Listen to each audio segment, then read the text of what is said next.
नमस्कार बच्चों, स्वागत है आपका आज के वीडियो लेक्चर में। आज हम गुरुत्वाकर्षण के नेक्स्ट टॉपिक में उपग्रह की गति अर्थात मोशन ऑफ सैटेलाइट के विषय में अध्ययन करेंगे। ओके, अब ये है, हमने ये देखा है कि जब भी आप किसी पत्थर को, किसी पेड़ को, किसी पत्थर को, किसी गेंद को यदि आप पृथ्वी की सतह से ऊपर फेंकते हैं तो वो कुछ ऊंचाई तक जाती है और वापस पृथ्वी पर लौट आती है। आप और अधिक वेग से फेंकेंगे तो वो और ऊपर जाएगी, फिर वापस लौटकर पृथ्वी पर आ जाएगी।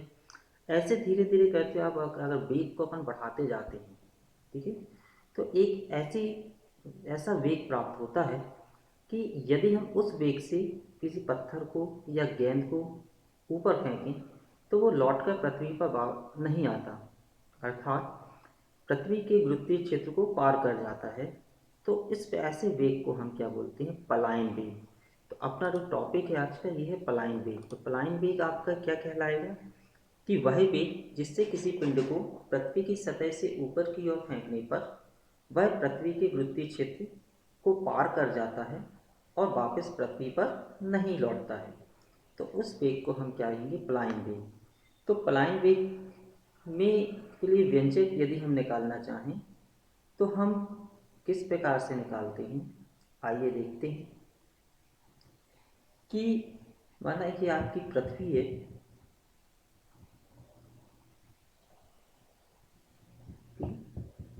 पृथ्वी का केंद्र O और पृथ्वी की त्रिज्या कितनी ले ली? R, और पृथ्वी का द्रव्यमान M। तो अपन मान के चलते हैं पृथ्वी का द्रव्यमान उसके केंद्र पर केंद्रित होता है, ठीक है।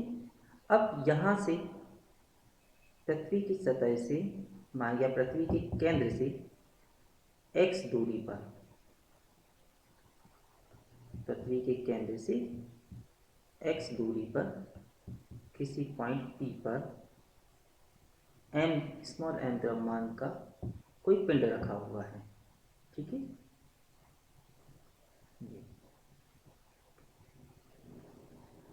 क्यों? और ये डिस्टेंस अपन ने कितना ले लिया? dx, ठीक है।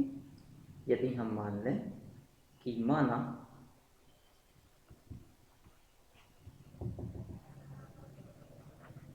पृथ्वी का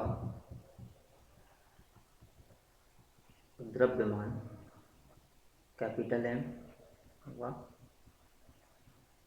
त्रिज्या कैपिटल R है, ठीक है। तब उसके केंद्र से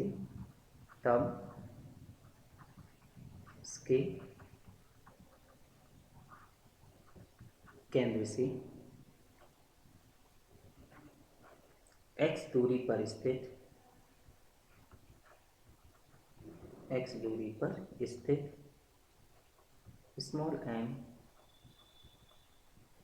द्रव्यमान पर लगने वाला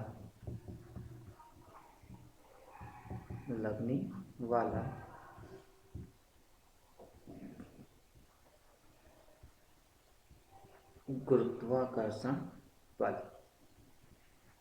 ठीक। तो ये F इज इक्वल टू क्या आ जाएगा? GM upon x²। ओके, चलिए अब इसके आगे देखें कि इस बल के विरुद्ध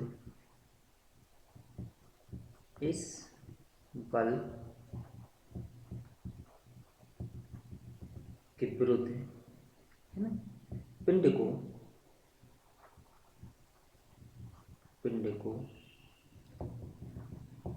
dx दूरी मतलब P से Q तक ले जाने में, है ना, dx दूरी तक ले जाने में किया गया कार्य। तो आपको पता है कार्य बराबर क्या होता है? बल गुणित दूरी। कार्य बराबर क्या होगा? बल गुणित दूरी। तो कार्य छोटा विस्थापन है तो कार्य भी छोटा होगा, F इंटू डी एक्स। तो D W is equal to F की वैल्यू अपन ने रखी G M M upon X square D X. Okay, चलिए अब आगे देखें कि पिंड को हम कहाँ ले जा रहे हैं, पृथ्वी गुरुत्वाकर्षण क्षेत्र के बाहर, मतलब अनंत पर ले जा रहे हैं। कहाँ से, पृथ्वी की सतह से। ठीक है, तो पिंड को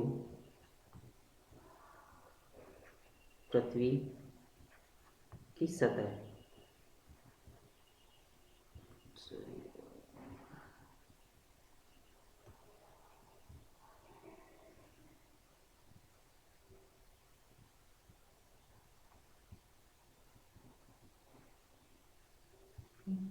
पृथ्वी की सतह, सतह पर x किसके बराबर होगा, पृथ्वी की त्रिज्या के r से कहाँ ले जा रहे हैं, गुरुत्वीय क्षेत्र के बाहर, मतलब अनंत पर से अनंत, मतलब x बराबर कहाँ के इन्फिनिटी तक ले जाने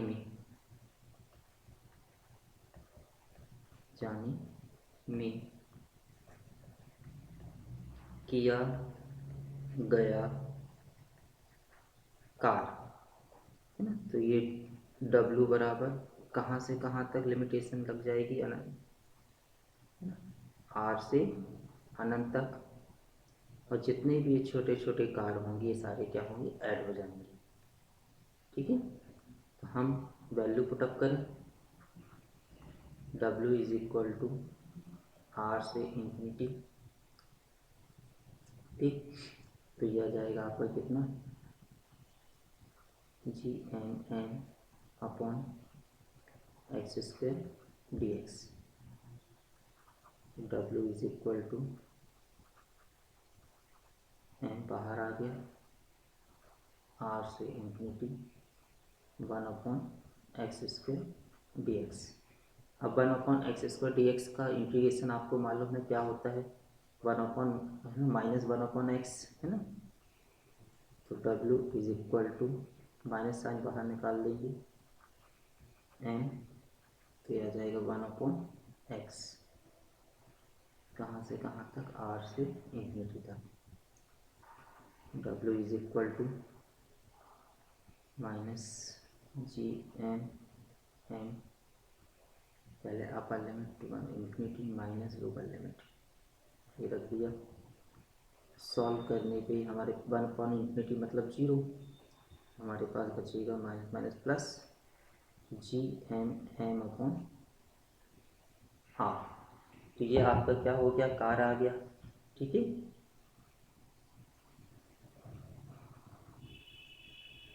यहाँ लिख सकते हैं कि माइनस 1 अपॉन इंफिनिटी किसके इक्वल होता है, 0 की। ओके, अब ये है कि ये जो कार है ये पिंड को प्रारंभिक गतिज ऊर्जा प्रदान करने में खर्च होता है। मतलब ये है, ये जो किया गया कार्य है ये पिंड को या पिंड को दी गई प्रारंभिक गतिज ऊर्जा के बराबर होगा, है ना। तो अपन लिख सकते हैं कि ये कार्य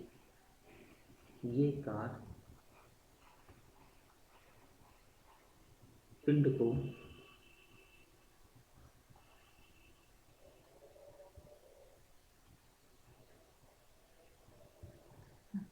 ये कार्य पिंड को दी गई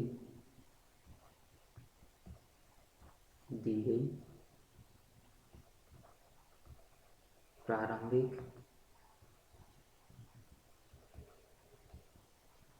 गतिज ऊर्जा के बराबर होगा। ठीक है, यदि पिंड का पलायन वेग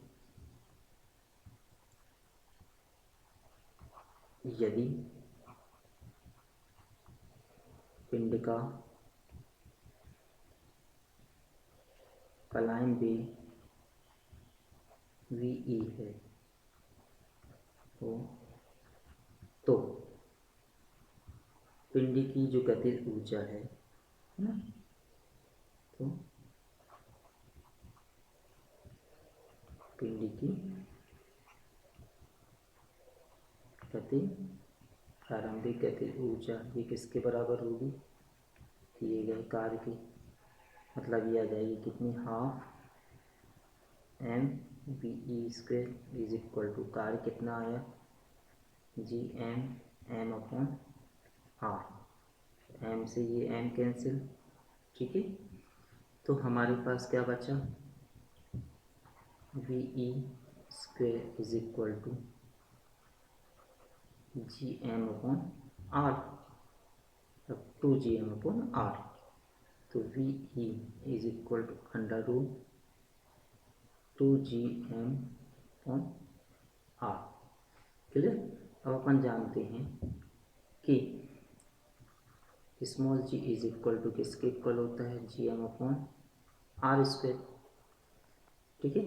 तो एक आर यहाँ ले जाएंगे तो कितना जाएगा, gr is equal to gm/r, तो gm/r के स्थान पे क्या लिख सकते हैं, gr, तो V E is equal to क्या जाएगा, अंडर रूट 2gr, ये है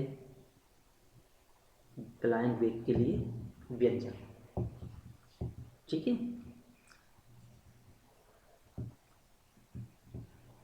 ओके, चलिए अब अपन थोड़ा से और देखते हैं, पृथ्वी की सतह पर पलायन वेग की गणना।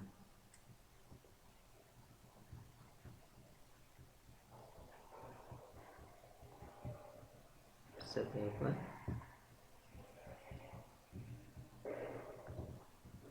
पलायन वेग कितना होगा, पृथ्वी की सतह पर पलायन वेग जो होता है ये 11.2 किलोमीटर प्रति घंटा होता है। तो अपन को मालूम है कि जो गुरुत्वीय त्वरण है वो कितना होता है, 9.8 पर सेकेंड, और पृथ्वी की जो त्रिज्या है ये 6.4 मल्टीप्लाई 10⁶ मीटर होती है ना। अगर ये वैल्यू रखें तो V E is equal to under root 2 into 9.8 into 6.4 multiply 10⁶, solve करने पर ये आता है 11.2 मल्टीप्लाई 10⁻³ मीटर पर सेकेंड, या अपन इसको इस प्रकार भी लिख सकते हैं कि V E is equal to 11.2 kilometre पर सेकेंड, ये पृथ्वी की सतह पर पलायन वेग, ठीक है। और एक आता है आपकी चंद्रमा की सतह पर पलायन वेग,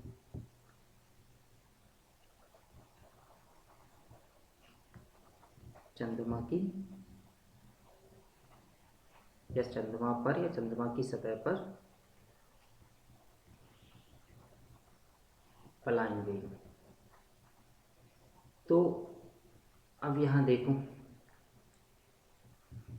कि चंद्रमा पर जो गुरुत्वीय त्वरण होता है ये पृथ्वी के गुरुत्वीय त्वरण का 1/6 टाइम होता है, अर्थात कितना, 1.7 मीटर पर सेकेंड,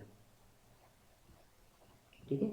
और चंद्रमा की जो त्रिज्या है r वो होती है 1.74 मल्टीप्लाई 10⁻⁶ मीटर, ठीक है। अगर ये वैल्यू रखें तो V E under root 2 multiply 1.7 multiply 1.74 multiply 10⁻⁶, ठीक है। और सॉल्व करेंगे तो सॉल्व करने पर ये आती है 2.43 मल्टीप्लाई 10⁻³ मीटर पर सेकेंड, अर्थात V E is equal to 2.4 kilometre पर सेकेंड।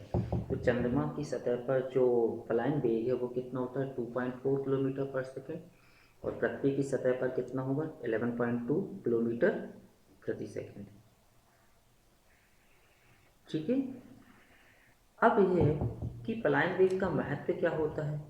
पलायन वेग का महत्व होता है कि सभी गैसों के अणुओं में क्या होती है, वे आपस में टकराते रहते हैं, टकराने पर उनमें क्या होती है ना, उनमें वर्ग माध्य मतलब एक चाल उत्पन्न हो जाती है, मतलब उनकी अणुओं की गति की जो वर्ग माध्य मूल चाल होती है, सभी दिशाओं में गति करते रहते हैं, टकराते हैं, फिर गति की दिशा बदल जाती है।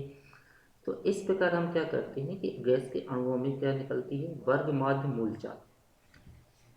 ठीक है, यदि जिन गिरोहों पर पलायन वेग का मान गैसों की माध्य चाल, माध्य तापीय वेग, या ये बोल सकते हैं वर्ग माध्य मूल चाल से कम है, तो गैसों के अणु उन ग्रहों से पलायन कर जाते हैं। ठीक है, अर्थात उन ग्रहों पर वायुमंडल नहीं होता। इसके विपरीत जिन ग्रहों का पलायन वेग गैसों के वर्गमाध्य मूल वेग से अधिक होता है, वहाँ पर गैस के अणु पलायन नहीं कर पाते, अर्थात वहाँ पर सघन वायुमंडल पाया जाता है। यही इसका महत्व है। ठीक है, अगर हम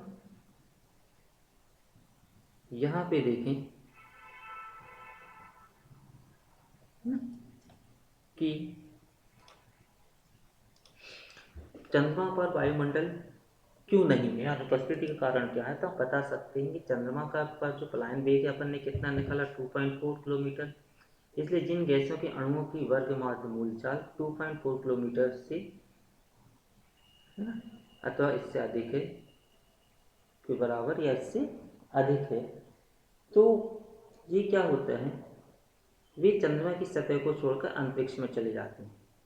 ठीक है, के बराबर मतलब जिन गैसों के अणुओं की वर्गमान मूल चाल 2.4 किलोमीटर अथवा इससे अधिक होती है, तो वे चंद्रमा की सतह को छोड़कर अंतरिक्ष में चले जाएंगे।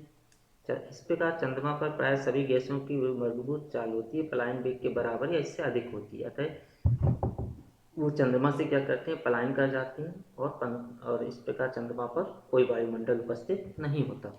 इसके विपरीत यदि हम पृथ्वी की बात करें, तो पृथ्वी का पलायन वेग कितना होता है, 11.2 किलोमीटर होता है, किलोमीटर प्रति सेकेंड। तो यह मान वायु के अणुओं की वर्गमान मूल चाल से बहुत अधिक है। अतः वायु के अणु पृथ्वी गुरुत्वीय क्षेत्र को छोड़कर बाहर नहीं जा पाते, फलस्वरूप पृथ्वी पर वायुमंडल उपस्थित रहता है। ठीक है, ये आपके थ्योरेटिकल क्वेश्चन आ जाते हैं। फिर एक आती है आपके इसी के आगे अपन ये देखते हैं, है ना, उपग्रह।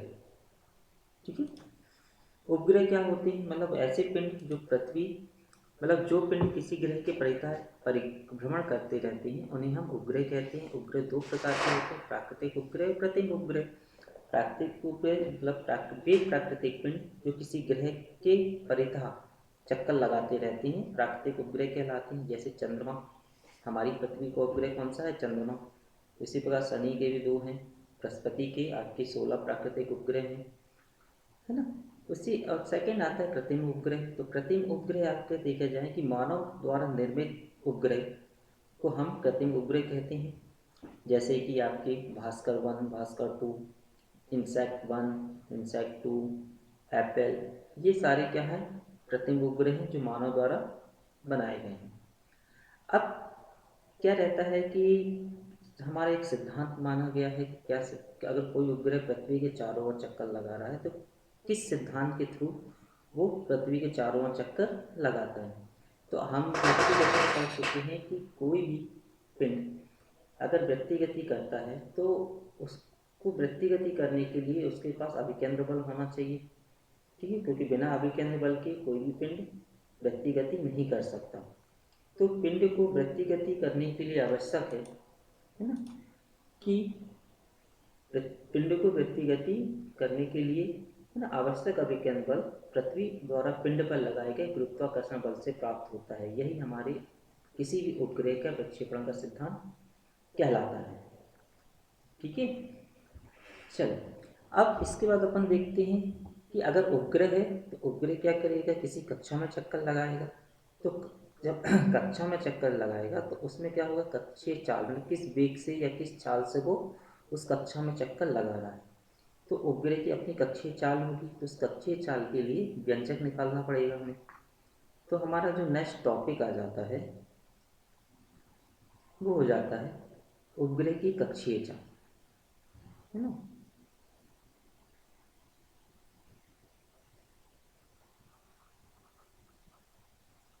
उपग्रह की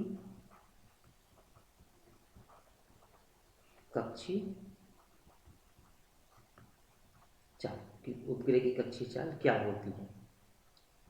ठीक है, मतलब किसी पृथ्वी के परितः,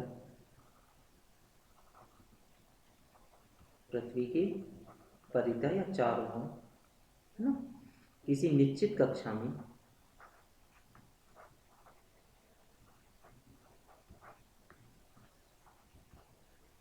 किसी निश्चित कक्षा में किसी उपग्रह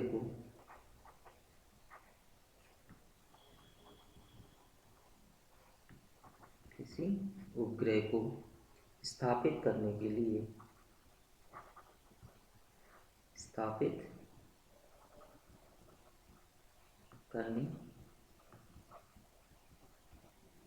के लिए आवश्यक चाल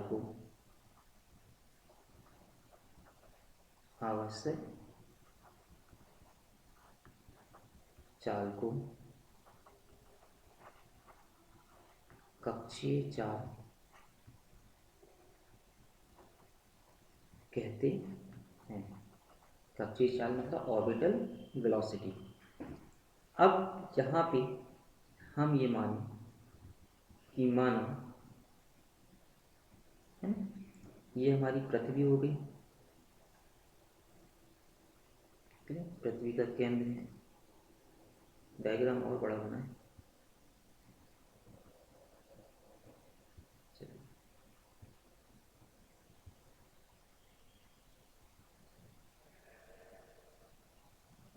ये पृथ्वी है, ये पृथ्वी का केंद्र O, पृथ्वी की त्रिज्या हो गई हमारी R, ठीक है। एक कोई उपग्रह है M मास का, मतलब M द्रव्यमान का, ये एक कक्षा में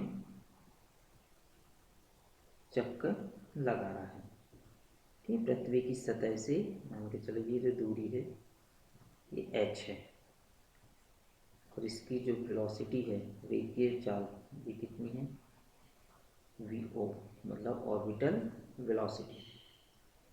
ये आपका क्या है, वृत्तीय कक्ष है, वृत्तीय कक्षा, ठीक है। पृथ्वी का द्रव्यमान अपन ने उसके केंद्र पर केंद्रित मान लिया। अब यहाँ पे हम ये माने कि माना पृथ्वी का द्रव्यमान, या मान लें माना स्मॉल m द्रव्यमान का एक उपग्रह पृथ्वी तल से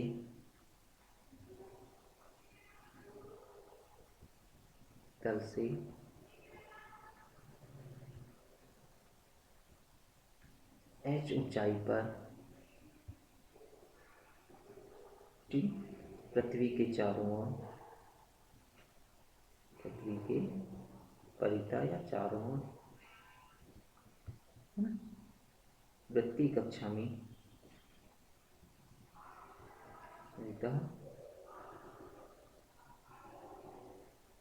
v0 चाल से परिक्रमा कर रहा है, परिक्रमा कर रहा है, ठीक है। और भी मान लें कि माना पृथ्वी का द्रव्यमान कैपिटल M व त्रिज्या कैपिटल R है, ठीक है। पृथ्वी के केंद्र से उपग्रह की दूरी,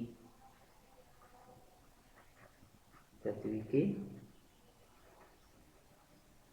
केंद्र से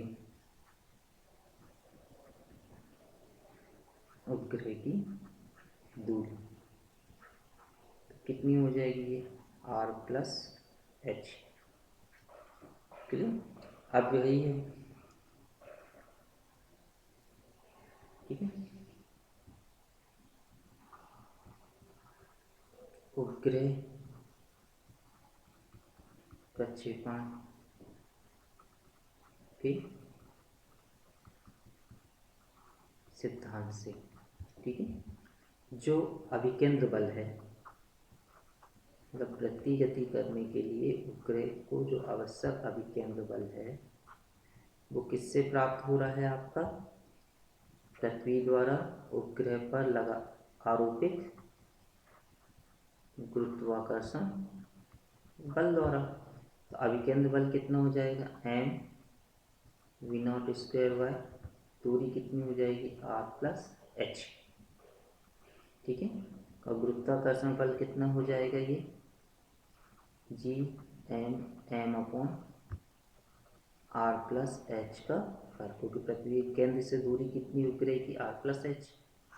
इससे ये कैंसिल, एम से एम कैंसिल, तो V not is equal to क्या आ जाएगा? Under root G M upon R plus H. ठीक है, ये हो गई इक्वेशन 1। क्लियर। अब यहाँ पे है कि यदि, है ना, पृथ्वी तल पर यदि पृथ्वी तल पर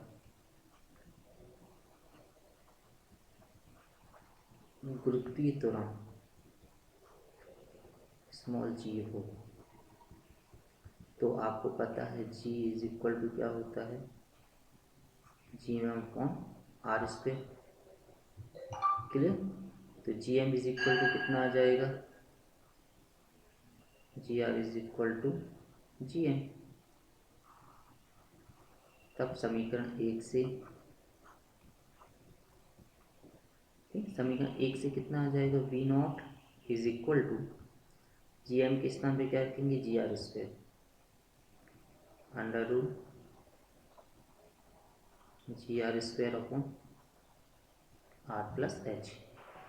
यह V not is equal to R बाहर आ गया, under root G upon R plus H. ये हो गया। तो क्लियर। और आगे यदि अपन बढ़ते हैं, यदि उपग्रह पृथ्वी के बहुत निकट हो, ठीक है,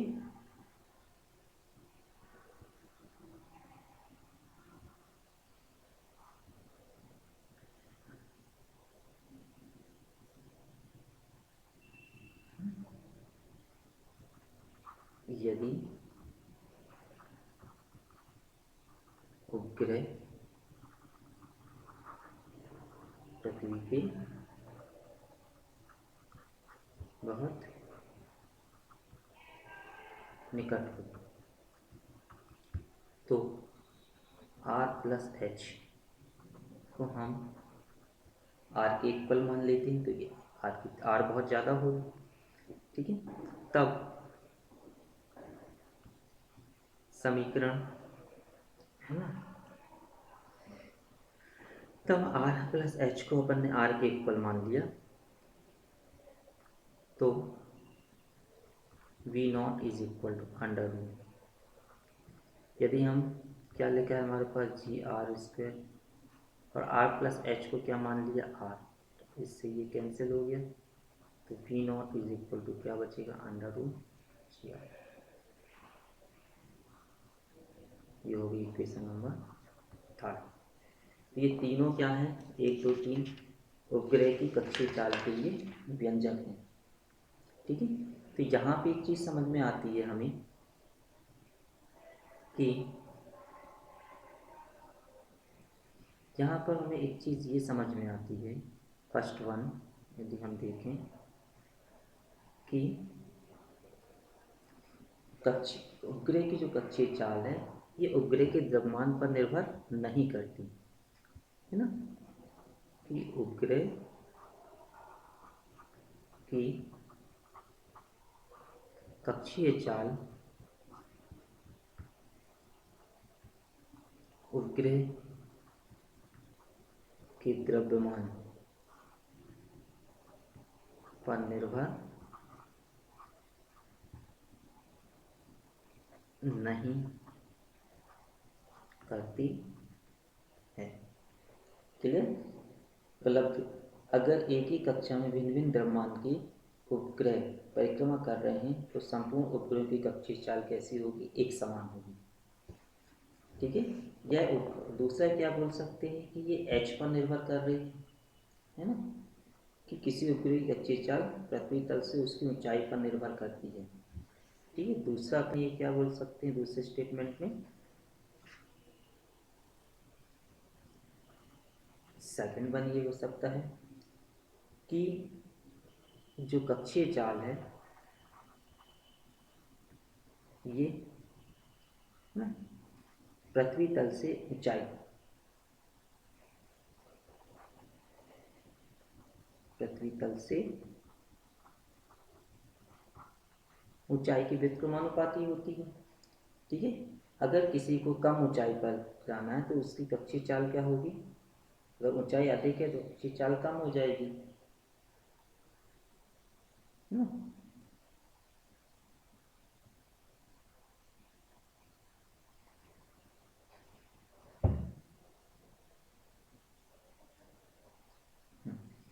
ठीक है। कि पृथ्वी तल से ऊंचाई पर अगर ऊंचाई अधिक जा रही है तो कक्षीय चाल क्या हो जाएगी? कम होती जाएगी। कि ऊंचाई के साथ उपग्रह की कक्षीय चाल क्या होती है? कम होने लगती है। ठीक है।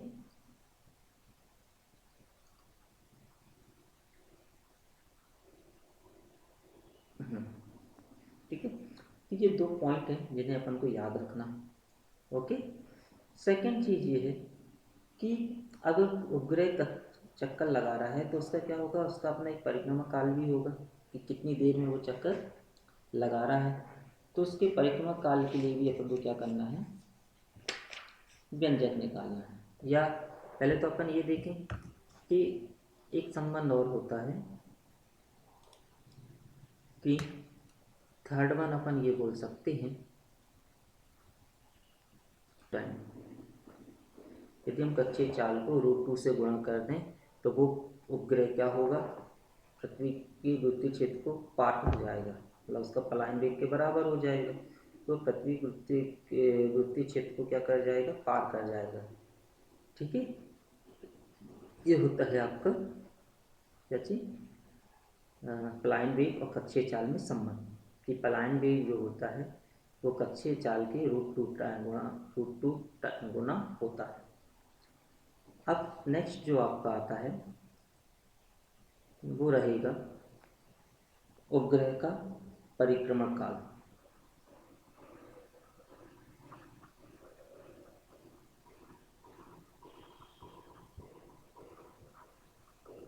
उपग्रह का परिक्रमण काल। ठीक है। ये मतलब period of revolution of satellite. तो परिक्रमा काल अगर देखें तो क्या होता है, मतलब वही उपग्रह को ग्रह के चारों ओर एक चक्कर लगाने में जितना समय लगता है उसे उसका हम परिक्रमा काल कहते हैं ना।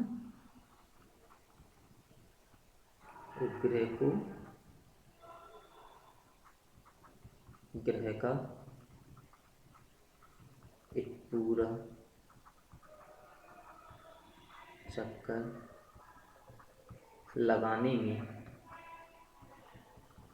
लगा समय। ठीक है। क्या क्या लाएगा? समय, इसका परिक्रमण काल कहलाता है। अब ये है कि चूंकि वृत्तीय गति में अपन ने पढ़ा था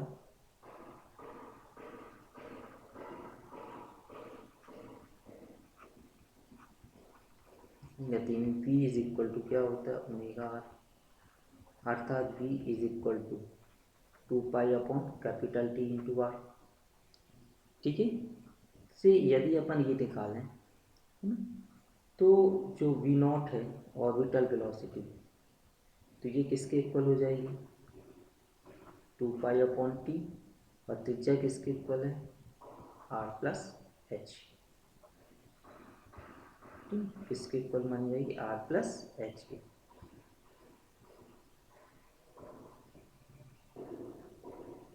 ओके, तो यहाँ से टी की वैल्यू निकालो, तो टी की वैल्यू इक्वल टू कितनी आ जाएगी आपकी 2 pi,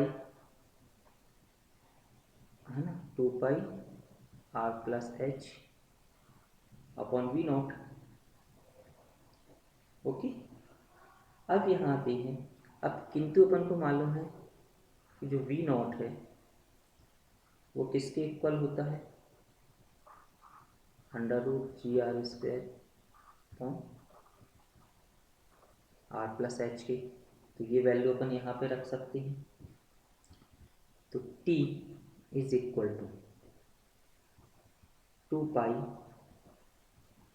R plus H upon V not की वैल्यू कितनी हो जाएगी, under root G R square upon R plus H.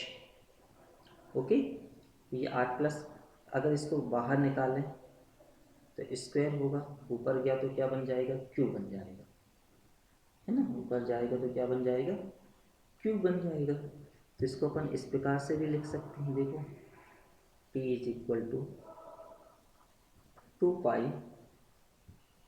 है ना, R plus H under root R plus H upon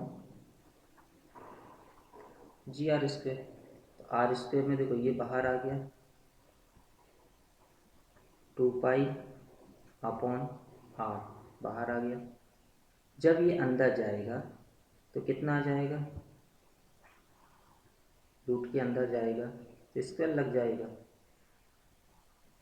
तो आर प्लस एच, और ये आर प्लस एच अगर अंदर आएगा तो इसमें क्या लगेगा, स्क्वायर, अंडर रूट क्या जी, 2 पाई अपॉन आर, रूट यहाँ कितना हो जाएगा, आर प्लस एच का क्यूब अपॉन जी। ठीक है, अब इसके आगे अपन और देखते हैं कि चूंकि जी इज इक्वल टू क्या होता है, G M upon R square, तो G R square is equal to क्या हो जाएगा, G M. Clear, G R square is equal to क्या हो जाएगा, जी एम। तो अपन क्या करें, इस आर को अंदर ले जाएं, तो यह आ जाएगा T is equal to 2 pi under root R plus H का cube on G R square, R को अंदर ले आए, T is equal to 2 pi under root R plus H का क्यूब अपॉन जी एम। ठीक है, तो ये सारे क्या हैं, परिक्रमा काल के लिए व्यंजक हैं। ठीक है, अब ये है, ये भी परिक्रमा काल भी क्या होता है, उपग्रह के द्रव्यमान पर निर्भर नहीं करता। ठीक है, ये ग्रह के द्रव्यमान और उस पर निर्भर करता है। इसी प्रकार इस क्रम में यदि हम देखें तो पृथ्वी तल के समीप जो परिक्रमा काल होता है किसी उपग्रह का, उसको सॉल्व करने पे यदि आप वैल्यू निकालते हो, है ना, चलो निकालते हैं, निकाल के देखें, है ना?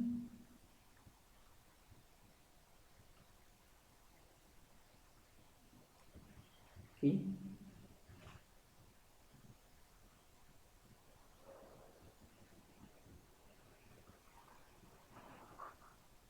पृथ्वी तल के समीप, है ना,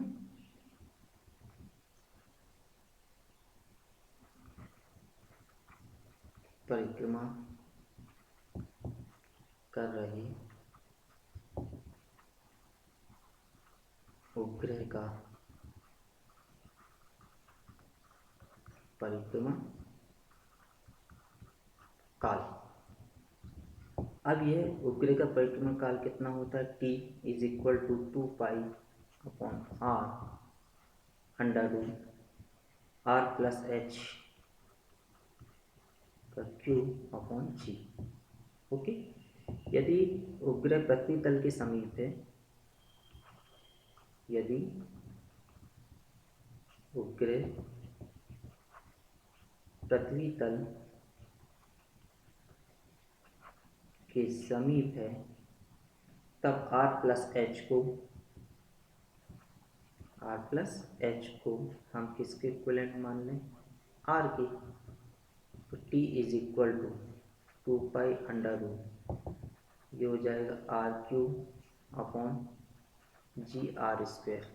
ठीक है, क्यू से ये स्क्वायर कैंसिल, तो क्या बचेगा, r(t) is equal to 2 pi under root r upon g। ठीक है, अब यहाँ पे हम जानते हैं कि पृथ्वी की त्रिज्या r इज इक्वल टू क्या होगी, 6.4 मल्टीप्लाई 10⁻⁶ मीटर। ठीक है, और g का मान आपको मालूम है 9.8 मीटर पर सेकेंड। ये दोनों वैल्यू रख दें, पाई की वैल्यू आपको मालूम है 3.14, 2 multiply 3.14 under root 6.4 multiply 10⁻⁶ upon 9.8। Solve करने पर जो आता है ये आएगा आपका 5074 सेकेंड में निकलेगा। तो इसको मिनट में कन्वर्ट करेंगे तो 60 से क्या कर देंगे डिवाइड, तो ये आ जाएगा 84.4 मिनट के लगभग। तो पृथ्वी के समीप उपग्रह का कुछ परिक्रमा काल है वो 84.4 मिनट के लगभग होता है। ठीक है, चलिए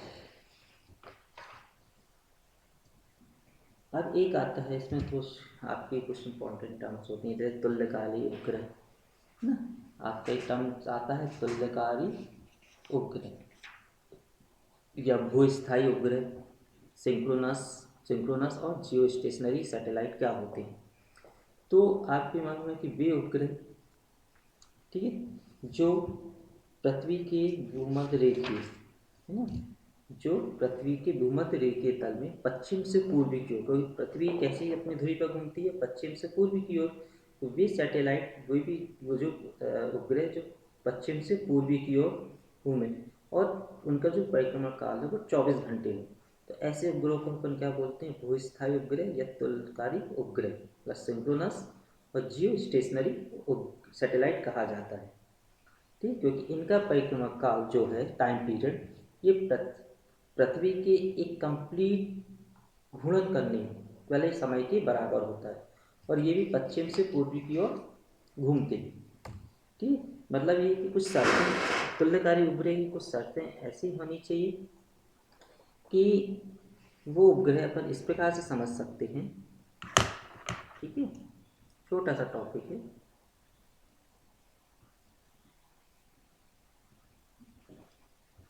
इसको बोलते हैं तुल्यकारी या भूस्थायी उपग्रह। जैसे कि ये आपकी पृथ्वी है मान के चलें, ये आपकी पृथ्वी हो गई। तो पृथ्वी अपने घूर्णन अक्ष पर, ये इसका घूर्णन अक्ष मान के चलें, पृथ्वी अपनी घूर्णन अक्ष पर पश्चिम से पूर्वी की ओर घूम रही है। तो ईस्ट वेस्ट मतलब पश्चिम से पूर्व, तो एक ऐसी उपग्रह सैटेलाइट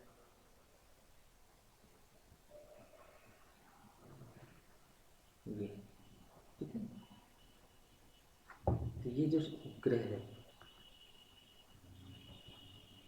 उपग्रह ये क्या कर रहा है, पृथ्वी के घूर्णन अक्ष मतलब पृथ्वी की भूमध्य रेखा पर क्या कर रहा है, घूम रहा है, लेकिन कहाँ, पश्चिम से पूर्वी की दिशा में। ठीक, और इसका परिक्रमा काल कैसा है, परिक्रमा काल कैसा है इसका 24 आवर्स। मतलब ऐसा उपग्रह, इसके दो इम्पोर्टेंट है, एक तो कैसा घूमना चाहिए, पश्चिम से पूर्व, ठीक, और इसका परिक्रमा काल कितना होना चाहिए, 24 घंटे। तो ऐसे उपग्रह को हम क्या बोलेंगे, तुल्यकारी उपग्रह। ठीक है, अब यहाँ पे इसका हाँ, जो उपयोग होता है जनरली क्या, वायुमंडल का अध्ययन करने, ऊपरी वायुमंडल की ऊपरी सतह का अध्ययन करने के लिए, मौसम की भविष्यवाणी करने के लिए, ठीक है, उल्का पिंडों का अध्ययन करने के लिए, ना, टीवी रिमोट, टीवी टेलीफोन सिग्नलों को दुनिया भर में प्रसारित करने के लिए ऐसे उपग्रह का उपयोग किया जाएगा। और एक होते हैं ध्रुवीय उपग्रह, पोलर सैटेलाइट। पोलर सैटेलाइट क्या होते हैं, जो उस तल में घूमता है जहाँ जो ध्रुवों से होकर गुजरता है। मतलब एक होते हैं तुल्यकारी जो भूमध्य रेखा पर घूमते हैं, और एक होते हैं पोलर। तो ये मान लो पृथ्वी है, ठीक है, तो ये जो ध्रुव हैं पृथ्वी के यहाँ पे, ये तो यहाँ पे घूमने वाले जो उपग्रह हैं, ये इनको बोलेंगे अपन ध्रुवीय उपग्रह, ठीक है, जो पृथ्वी के ध्रुवों पर, मतलब वहाँ घूमता है जहाँ से ध्रुव होकर गुजरता है, उनको अपन ध्रुवीय उपग्रह बोलते हैं। अर्थात इन्हें हम रिमोट सेंसिंग सैटेलाइट भी कहा जाता है। इन उपग्रहों को हम रिमोट सेंसिंग सैटेलाइट भी कहते हैं। दूर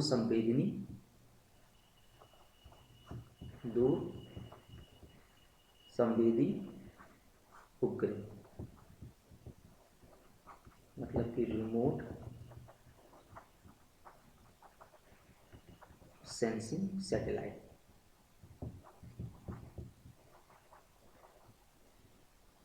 ठीक, रिमोट सेंसिंग सैटेलाइट कहा जाता है। ओके, अब इनका उपयोग क्या किया जाता है, फसलों में के रोगों को पता लगाने में, प्रदूषण के स्रोत की जानकारी जानने के लिए, अकालग्रस्त क्षेत्रों का पता लगाने के लिए, मिलिट्री में शत्रु की सेना की जासूसी करने के लिए इन उपग्रहों का उपयोग हम करते हैं। ठीक है, तो चलिए, है ना, आज की क्लास वीडियो हम यहीं ख़त्म बंद करते हैं। आप इसको पढ़िए, कैसा लगा ज़रूर आप कमेंट करिएगा। ओके, है ना, फिर अपन नेक्स्ट मिलते हैं नेक्स्ट वीडियो में। ओके।